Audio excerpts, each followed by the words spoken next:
CBS News special report. I'm Jessi Mitchell in New York. The U.S. government is now officially shut down, partially. Congressional leaders and President Donald Trump failed to reach a deal or pass a short-term funding bill that would have kept the government running.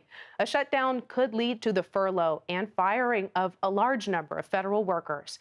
There are some deemed essential that will still work unpaid, such as active duty U.S. military service members, law enforcement agents, air traffic controllers, TSA officers, Border Patrol and immigration enforcement agents, and customs officers.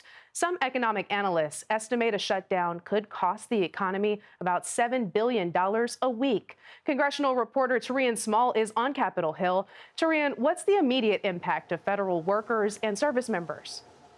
Jessi, quite a few of those service members and employees will see an impact when it comes to their wallets. That's because during this shutdown, they won't be able to get paid. They're foregoing that paycheck.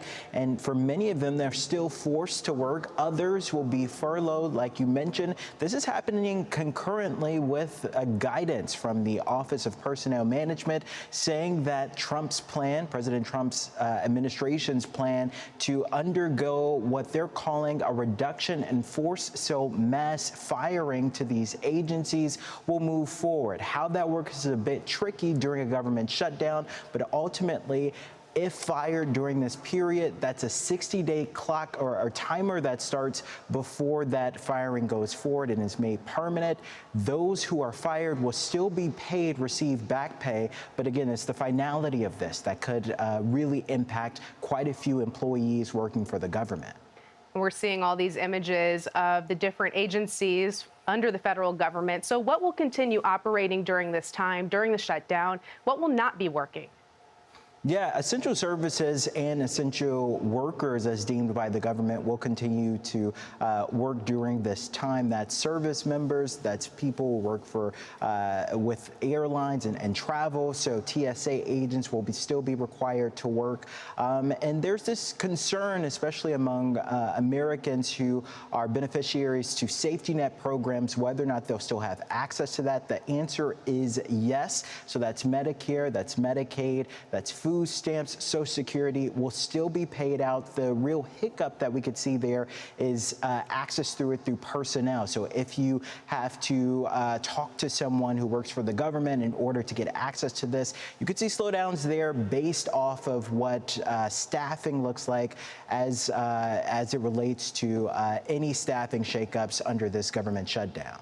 Great context there. So what are the biggest sticking points that got us to this point? Why can't Republicans and Democrats agree on what they've been fighting over? Well, Republicans are just asking for more time. They're looking to pass through what they're calling a clean continuing resolution to keep spending at current levels as they look for a full appropriations bill to be passed potentially very soon at a mid-November date. So it gives about 7 weeks for both the House and Senate Republicans to talk to House and Senate Democrats about a pathway forward. Democrats are saying, however, they're unwilling to go at it again, considering they were just in this situation in March. We saw a handful of moderate Democrats in the Senate siding with Republicans to push through a continuing resolution. This time around, they want some of their asks to be a part of the negotiation. They're looking at health care credits set to expire at the end of the year. If that happens, millions of Americans on the Affordable Care Act's premiums could go up. So they want that to be a part of the conversation. They're also looking to limit what the president can claw back when it comes to previously appropriated funds. We saw that already during this term happen through a process known as rescissions. Democrats are trying to kneecap that moving forward, saying that any conversation, any contributions that their party adds to a spending bill needs to be ironclad and can't just be clawed back again at another point, Jessi. And Tarian, you know, it feels like we reach this point just about every year. How long do you foresee this stalemate lasting before the government can reopen? Well, no side at this point is willing to budge. Democrats are pretty dug in. Just about every Democrat in the House voted against this. A handful, just 2 or 3 Democrats decided to side with Republicans in the Senate on this vote, but still not enough to get it past that 60-vote threshold. The previous government shutdown happened in 2018. That also happened to be the longest government shutdown in U.S. history. That was about 35 days, and it lasted from December 2018 to January 2019. No side is looking to prolong this, according to lawmakers we talked to today. However, again, until they could find some type of consensus, some type of resolution, it's likely that we're in for a long government shutdown, at least through the rest of this week.